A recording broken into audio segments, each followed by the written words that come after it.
Wherever you go, wherever you roam, icons high above, below, coast to coast, north to south, town to town, by word of mouth. Tell your friend, tell your mom, see the signs, drop your jaw, don't delay, seize the day. There's a million ways to say the landscape iconic.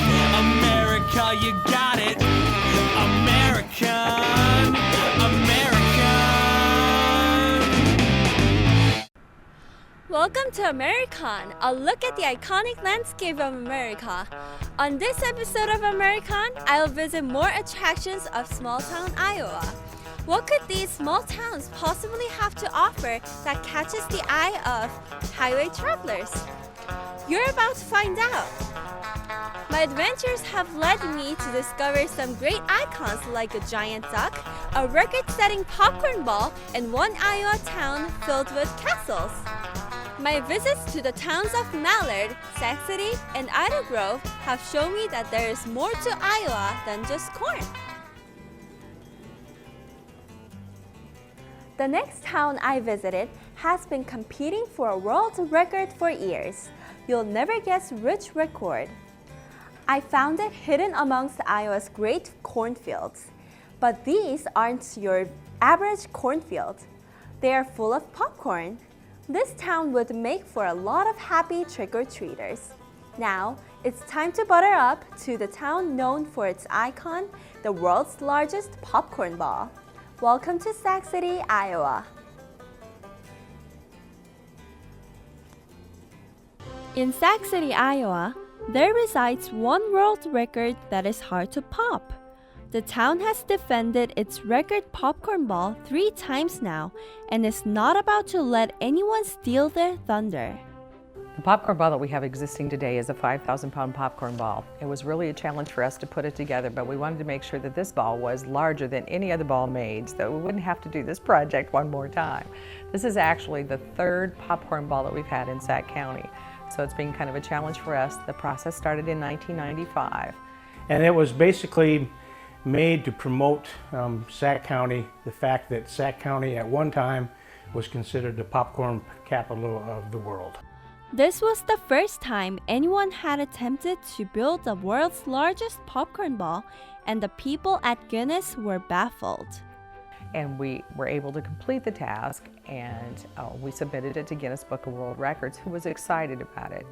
They had an office by the name of Fax on File Office in New York at the time, and I called them and said, we'd like to build the world's largest popcorn ball. And the fellow at the other end said, you what? So we went to the plant, made some popcorn balls, put it in a tin, and shipped it out to the Fax on File office. And the minute they got it, they called us back and said, yes, we're interested. And we didn't have, at that time, we didn't have a place to store it. So we kept it on a pallet and put it in an outside building that we had. And it got to be, I got to be tired of babysitting the thing because there wasn't a place to display it. And we actually loaded it up and took it to all the local parades around the town. We actually took it to Des Moines to a Boy Scout function back in probably in '95. After years of being carted around to different events and becoming more of a blob than a ball, the first popcorn ball's demise was met at the Sac County Fair. Demolitions expert was supposed to be there as a part of the thrill show. So we got a hold of the ATF and had all the correct licenses and everything in place. They packed 7 sticks of dynamite into the popcorn ball and took it way out in the field. 5 or 6 pieces of dynamite in it, and they put some more underneath it just to make a big noise. And they shot it off. It really didn't do anything. It just kind of fractured and fell apart. It was a big letdown. Instead of the rain of popcorn we expected, I can remember filming it myself saying, is that it? I mean, it's over. The inside of the ball was so sticky that it just wouldn't blow apart. After hearing that someone had broken their previous record popcorn ball, the community decided that it had to take back its rightful claim to sticky, gooey stardom. A second popcorn ball was built, dwarfing the original by a few thousand pounds. This time, there was to be a permanent home built for the mound of sugar and corn. So the next thing we decided to do was to build its own home at the museum complex. So one of the local farmers said, I'll build you a hip roof barn and we'll put the popcorn ball in it. And we'll put a big picture window in it, and that way anybody that wants to see the popcorn ball can come and see it, and we don't have to bother anybody. For a third time, Sac City was called out to defend their popcorn honor in 2009. This time, they planned to build one so large it would be such a feat to beat.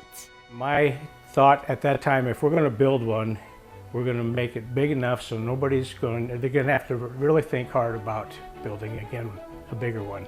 So we got everybody together and decided this time we were going to let people of all ages in there to help. It's a hot and sticky mess. They take the mixture and mix it up and pop the popcorn in a different room, take all the hulls out of it. It dumps into a conveyor belt and goes up into this big pot of sticky gooey stuff. Dumps in there, the pot stirs it and everything, stirs it all around in the goo, dumps it onto a conveyor belt which comes down, and we catch it in baskets and haul it right to the site, which was nearby this time, to build this popcorn ball. So we had little children all the way to senior citizens helping with this one. After many hours of work, punching, pounding, and even stomping the popcorn together, the community ended up with a 5,000-pound ball of warm, gooey popcorn.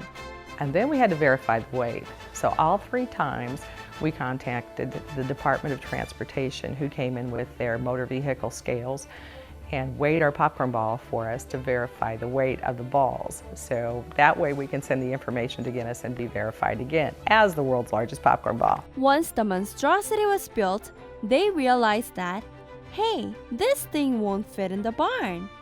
So some changes had to be made, and the ball was budging for no one. So then we had to get contractors and carpenters up there and actually had to cut the header out over the door and retrofit the rafters in the barn so that we could shove this 5,000-pound ball into it. Then we had to rebuild the header and put the doors back on.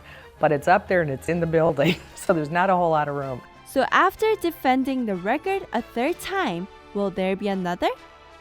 Most say no, but it is still to be determined if there will be another behemoth of popcorn gracing the presence of Sac City. Byron Goberson's unbridled enthusiasm for castles took the whole town by storm. Walt Disney once said, "All our dreams can come true if we have the courage to pursue them." Goberson chased his childhood wishes all through his life until his dreams of living in a castle come true. Well, thanks for joining us on our road trip through Mallard, Sac City, and Ida Grove. Hopefully you could see the special pride and feeling of community that the icons in these towns bring to their homes. Whether you are a friendly duck from the town of Mallard, a popcorn farmer in Sac City, or a creative spirit from Ida Grove, you can see that these small town symbols are special and they all help make up the iconic landscape of America.